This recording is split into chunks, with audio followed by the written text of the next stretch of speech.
자, 이번 시간에는 속근육과 겉근육의 차이에 대해서 설명을 드릴 거예요. 자, 첫 번째 속근육은 이제 호흡근, 우리가 호흡을 담당하는 근육들, 네 가지 근육들을 앞전 동영상에서 우리가 알아봤는데, 이 호흡근에 의한 안정성을 일단 속근육이라고 보시면 됩니다. 일단 이 속근육은 안정성을 담당하고 있습니다. 그러니까 즉 자세를 지지한다는 얘기죠. 자세가 한 자세로 오래 있을 수 있고 또 그 자세를 지지할 수 있는 능력이 있는 것, 그것이 속근육이 하는 일인데, 그 속근육을 훈련했을 때 우리는 근지구력이라는 것을 획득하게 됩니다. 그러니까 그 호흡근을 훈련한다는 얘기랑 똑같은 얘기가 되는 거죠. 그래서 훈련했을 때 근지구력을 획득하게 됩니다.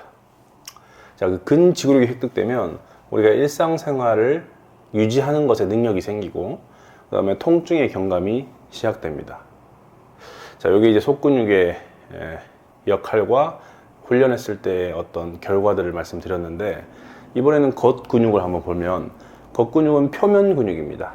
상대적으로 그러니까 뼈와 더 바깥쪽에 있는, 양파로 치면 속에 있는 양파가 아니라 겉에 있는 껍질들, 그래서 표면 근육에 겉근육이 해당한다 보시면 되고요. 자, 얘들은 이제 가동성이 좋아요. 사람을 움직이게 할 수 있어요. 왜냐면 멀리서 멀리 크게 붙었기 때문에 지렛대 힘이 좋아서 움직임을 가능하게 만드는 머슬군이라고 보시면 되세요. 속근육은 이제 움직임을 만든다는 개념보다는 안정성을 담당한다고 보시면 되는 거죠.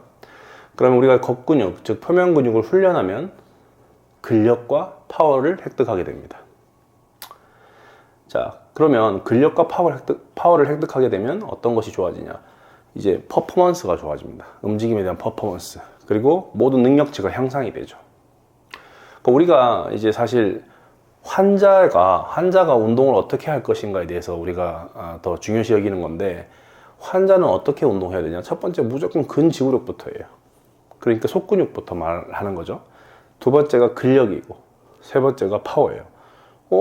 그러면 이 근지구력과 근력과 파워는 다른 건가요? 다른 개념인가요? 그렇죠. 얘네들은 다 다른 개념이에요. 한 가지씩 알아보면, 근지구력은 아주 낮은 수준의 과제를 오래 지속하는 능력을 얘기하는 거예요. 트레이닝도 근지구력 트레이닝을 해주는 거죠. 아까 말씀대로 낮은 수준의 과제를 오랜 시간 유지할 수 있는 능력, 그것을 운동으로 해야 되는 거예요. 두 번째, 근력은 회전력이라고 보시면 돼요. 우리가 한번 회전하는 능력들, 어떤 관절들의 회전 능력들이 있죠. 이 회전 능력들을 향상시켜 주는 것이라고 보시면 되고요. 그리고 파워는 일율이라고 하는데, 짧은 시간 안에 최대한 많은 일을 해낼 수 있는 능력, 그것을 일율이라고 하고 파워라고 하는 거죠. 그래서 우리가 아무리 환자라고 해도 물론 순서가 정해져 있긴 하지만 결국에는 근지구력과 근력과 파워를 모두 획득하는 것이 우리의 최종 목표가 돼야 되는 건 맞아요. 하지만 반드시 이 순서를 지켜주는 것이 중요하다는 거예요. 왜냐하면 우리가 운동 혹은 움직임을 할 때 제일 낮은 수준에 있는 속근육이 먼저 개입되고 그 다음 표면 근육들이 개입되는 순서를 가지거든요. 근데 이 순서를 깨버리면 통증이 생기게 돼 있어요.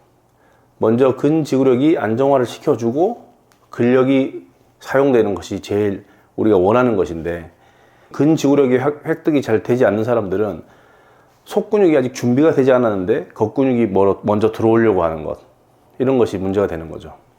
자, 그래서 결론은 우리가 속근육 훈련을 먼저 해서 안정성과 자세 지지, 그리고 근지구력을 향상해서 일상생활 유지 능력을 향상시키고 통증을 조금 경감하는 것이 첫 번째 과제예요. 무조건 이게 목표가 돼야 돼요. 그 후에 이제 표면 근육과의 링크화를 시키는 거예요. 이 속근육과 표면 근육이 서로 협응할 수 있는 상태. 그래서 속근육을 미리 조정하고 표면 근육 훈련을 하는 것이 재활의 핵심이 되는 것이고요. 그때 가동성과 움직임, 이것을 훈련해서 근력과 파워를 획득하고, 그때 퍼포먼스 능력과 우리가 일상생활에서의 능력을 향상할 수 있는 게 되는 겁니다.